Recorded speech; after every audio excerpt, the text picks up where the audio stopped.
আজকে কিন্তু একটা কাঁকরোলের রেসিপি নিয়ে তোমাদের সামনে চলে আসলাম। তো যারা কাঁকরোল খেতে পছন্দ করো না তাদেরকে যদি এই রেসিপিটা করে দাও তারাও কিন্তু চেটেপুটে খেয়ে নেবে। তাহলে চলো দেখে নিই এই রেসিপিটা আমি কিভাবে বানালাম। প্রথমে কাঁকরোলটাকে একটু গোল গোল করে কেটে নিচ্ছি, দেখতেই পাচ্ছ। তারপরে তার মধ্যে দিয়েছিলাম নুন, হলুদ আর 1 চামচের মতন বেসন। এবার এই কয়টা জিনিসকে একটু ভালো মতন মাখিয়ে নেবে।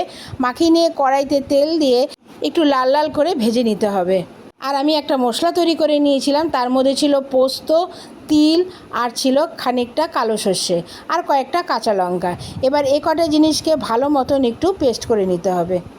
এদিকে দেখো কাঁকরোলগুলোকে কিন্তু একটু আঁচ কমিয়ে দিয়েই তোমরা ভালো মতন ভেজে নেবে, লাল লাল করে যাতে ভাজা হয়ে যায়। খুবই সাধারণ একটা রেসিপি, তবে রেসিপিটা খেতে কিন্তু একদম দারুণ লাগে। রুটি কিংবা ভাতের সাথে সব কিছুর সাথেই কিন্তু খাওয়া যায়। এবার কড়াইতে একটু তেল দিয়ে তার মধ্যে জিরে আর কালো জিরে ফোড়ন দিয়ে যে পেস্টটা তৈরি করে রেখেছিলাম সেটা আমি দিয়ে দেবো। এবার খানিকক্ষণ নাড়াচাড়া করার পর আমি নুন আর হলুদ পরিমাণ মতন দিয়ে দিয়েছি, আর মিক্সি বাটি ধোয়া জলটাও ওর মধ্যে দিয়ে খানিকক্ষণ একটু রান্না করে নিয়েছি। প্রয়োজন হলে আর একটু জল তোমরা এর মধ্যে দেবে। এরপরে ভেজে রাখা কাঁকরোলগুলো ওর মধ্যে দিয়ে দিলাম। জলের পরিমাণটা আর একটু দিও, কিন্তু রেসিপিটা কিন্তু একদম শুকনো শুকনো হবে। টেস্টের জন্য দিয়ে দিলাম সামান্য একটু মিষ্টি। এবার জল দিয়ে বেশ খানিকক্ষণের জন্য এটা ঢেকে রেখে দেবো।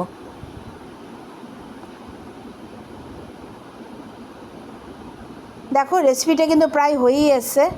ভালো লাগলে কিন্তু কমেন্টস করতে ভুলে যেও না, কারণ আমি কিন্তু তোমাদের কমেন্টসের অপেক্ষায় থাকি। আর তোমাদের কমেন্টসই কিন্তু আমাকে উৎসাহ দেয় নতুন কিছু রেসিপি তৈরি করার। ঠিক নামানোর আগে দিয়ে দিয়েছিলাম 1 চামচের মতন ঘি। আর তোমাদের বাড়িতে যদি ধনেপাতা থাকে অবশ্যই একটু ধনেপাতা দিয়ে দিও।